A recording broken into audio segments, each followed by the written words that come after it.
मैं यही कह रहा हूँ कि ऐसे लोग जो इस तरह के बयानात दे रहे हैं, आप ये समझने की कोशिश कीजिए कि वो मुल्क के दुश्मन हैं, वो समाज के दुश्मन हैं, वो समाज का नासूर हैं और पूरे समाज की एक बहुत ही ख़राब तस्वीर पूरी दुनिया के सामने पेश कर रहे हैं।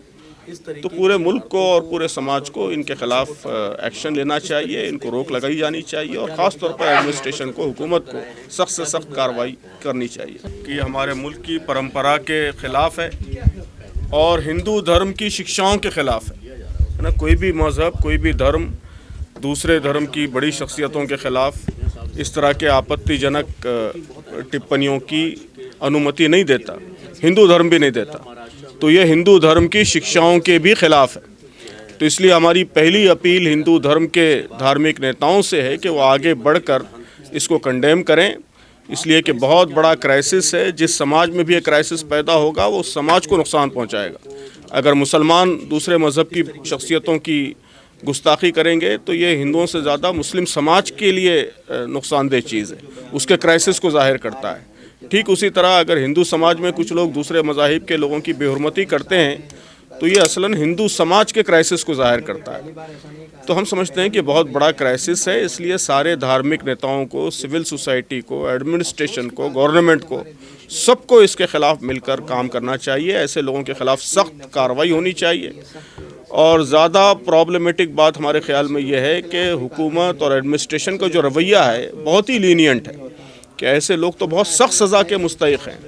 इंतहाई जो सख्त सज़ा हो सकती है वो इनको मिलनी चाहिए, लेकिन जिस तरह से लीनियंसी दिखाई जा रही है वो बहुत ही आपत्तिजनक है। जी, वही मैंने बात अर्ज़ की कि इस सिलसिले में जो एडमिनिस्ट्रेशन की तरफ से जो लीनियंसी है, लीनियंसी और जो दूसरी बात आपने कही है कि सेलेक्टिव अप्रोच, कि एक धर्म के लोगों के सिलसिले में सख्ती, दूसरे धर्म के लोगों के बारे में ख़ास तौर पे जो पॉलिटिकल इन्फ्लुएंस रखने वाले लोग हैं उनके सिलसिले में नरमी, ज़ाहिर है कि ये कोई अच्छा रवैया नहीं है। इससे सबसे ज़्यादा कानून कमज़ोर होता है ना। मुस्लिम समाज कमज़ोर नहीं होता, कोई सोसाइटी कमज़ोर नहीं होती, सबसे बढ़कर कानून कमज़ोर होता है, मुल्क कमज़ोर होता है। पर जिस तरह के प्रोटेस्ट जो समाज में देखने को मिल रहे हैं उनको लेकर आपत्तियां जताई जा रही हैं। मिनिस्ट्री मीडिया दिखाना चाहता है कि पत्थरबाजी होती है, कानून को हाथ में लिया जाता है, शरिया कानून नहीं चलेगा। किस तरीके से देखते हैं इस तरीके की? जी, कानून को तो हाथ में नहीं लेना चाहिए, सबकी उसने मुखालफत की है।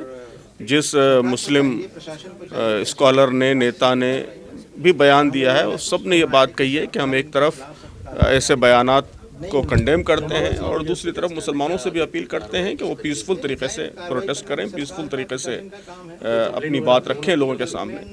तो कानून हाथ में लेने की तो किसी को इजाज़त नहीं दी जा सकती और हम समझते हैं कि बड़े पैमाने पर ऐसा हो भी नहीं रहा है कि कोई कानून हाथ में ले रहा है। जहाँ भी प्रोटेस्ट हो रहा है वो आमतौर पर पीसफुल ही प्रोटेस्ट हो रहा है। तो मीडिया की भी ये जिम्मेदारी है कि वो मसले को उसके सही पर्सपेक्टिव में दिखाए और जो असल मसला है, इस तरह के बयानात का कंटिन्यूस सिलसिला, इसके ख़तरे को महसूस करे और इसकी ग्रेविटी को महसूस करे और महसूस करके लोगों को उसके सामने उसकी हकीकत लोगों के सामने लेकर आए। इस पर कुछ कहने की ज़रूरत ही नहीं है। मैं समझता हूँ कि हर समझदार आदमी इसको कंडेम करेगा, सख्त अल्फाज में कंडेम करेगा। इससे ज़्यादा बुरी हरकत और क्या हो सकती है कि किसी धार्मिक नेता, किसी बड़े धार्मिक व्यक्ति के ख़िलाफ़ आपत्तिजनक रिमार्क किए जाएँ और उसका समर्थन किया जाए। तो जाहिर है कि ये तो बहुत ही अनसिविलाइज्ड हरकत है, यानी वहशत की और अनसिविलिटी की इंतहा है। तो ये बड़ा क्राइसिस है सोसाइटी का, तो इसका नोटिस लिया जाना चाहिए। ऐसे लोगों पे फौरी रोक लगाई जानी चाहिए। मैं यही कह रहा हूँ कि ऐसे लोग जो इस तरह के बयानात दे रहे हैं, आप ये समझने की कोशिश कीजिए कि वो मुल्क के दुश्मन हैं, वो समाज के दुश्मन हैं, वो समाज का नासूर है और पूरे समाज की एक बहुत ही ख़राब तस्वीर पूरी दुनिया के सामने पेश कर रहे हैं। तो पूरे मुल्क को और पूरे समाज को इनके ख़िलाफ़ एक्शन लेना चाहिए, इनको रोक लगाई जानी चाहिए और ख़ास तौर पर एडमिनिस्ट्रेशन को, हुकूमत को सख्त से सख्त कार्रवाई करनी चाहिए। जो कुछ हमारे मुल्क के दस्तूर में, कानून में गुंजाइश है, उस गुंजाइश के मुताबिक जो मुमकिन है वो किया जाता है। एहतजाज किया जा रहा है और केसेस रजिस्टर किए जा रहे हैं, पुलिस से शिकायतें की जा रही हैं और लोगों के अंदर अवेयरनेस लाने की कोशिश की जा रही है। मुख्तलिफ धार्मिक नेता हमारे जो हिंदू भाई हैं, सिख भाई हैं, ईसाई भाई हैं, उनसे बातचीत हो रही है, उनके साथ मिलकर इसके ख़िलाफ़ आवाज़ बुलंद की जा रही है। आप देख रहे हैं कि इन चीज़ों के ख़िलाफ़ आवाज़ बुलंद करने वाले सिर्फ मुसलमान नहीं हैं, बल्कि मुख्तलिफ़ दूसरे धर्मों के लोग भी, उनके नेता भी आगे बढ़कर इसके ख़िलाफ़ आवाज़ बुलंद कर रहे हैं। तो यही कोशिशें हो सकती हैं, इन कोशिशों को और प्रमोट करना चाहिए और ख़ास तौर पर हुकूमत को आगे बढ़कर एक्शन लेने की और सख्ती से ऐसी चीज़ों को रोकने की कोशिश करनी चाहिए। सिख समाज को आज की डेट में ना करते कुछ ना भी अगर वो बोले, तो अगर इस सरकार के खिलाफ या कहीं पर भी हम कुछ बोलने की कोशिश करते हैं तो फट से एक नाम दे दिया जाता है आज की डेट में, खालिस्तानी, जो कि मुझे भी सुनने को मिला है कि आप खालिस्तान, आप कांग्रेस को सपोर्ट करते हैं या आप कुछ भी करते हैं तो आप उसके अंदर खालिस्तानी हैं। मुद्दा जो है वो देश के अंदर देश तोड़ने वालों का और देश जोड़ने वालों का है। जो लोग देश तोड़ रहे हैं उनके अंदर क्या क्या बातें हैं, कौन कौन सी बातों को लेकर के वो देश तोड़ना चाहते हैं, और जो देश जोड़ रहे हैं वो सिस्टम बिल्कुल चेंज है।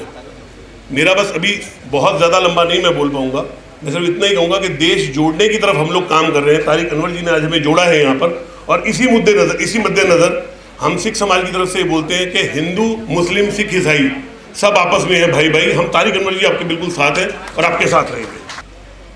कसूर हमारा ही है। और अभी स्टेज में बड़े बड़े लोग बोले, कई मेरे दोस्त हैं और कुछ दोस्त तो बहुत पुराने हैं, 50 साल से तो मैं इन्हीं को जानता हूँ। सभी ये कह रहे हैं कि जब भी हिंदू मुस्लिम की बात आती है तो अहम चीज़ों से मुद्दा हट जाता है, नज़र हट जाती है।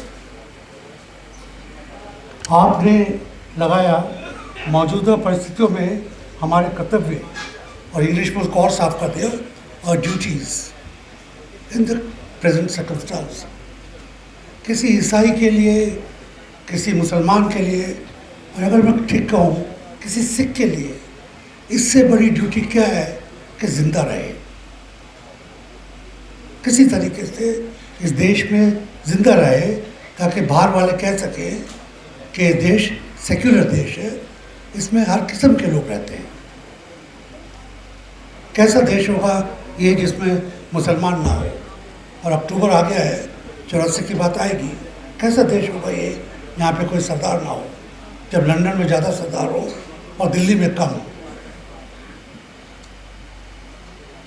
इसमें ऐसा क्या हो सकता है? क्योंकि मैंने 84 भी देखा है, 92 भी देखा है, 2007 भी देखा है।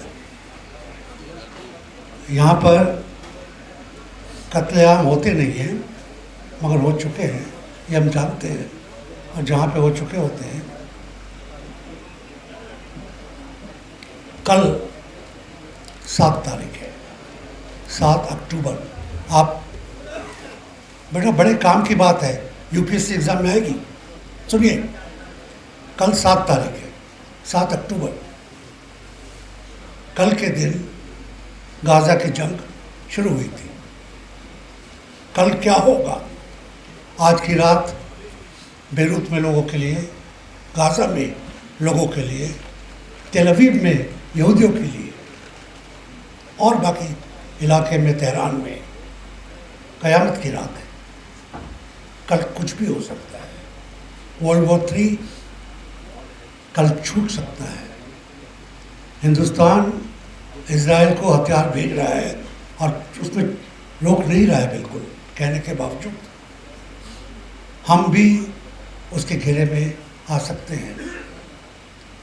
और परसों अगर हम मर गए तो आज का ये झंडा तो ऐसे ही रह जाएगा।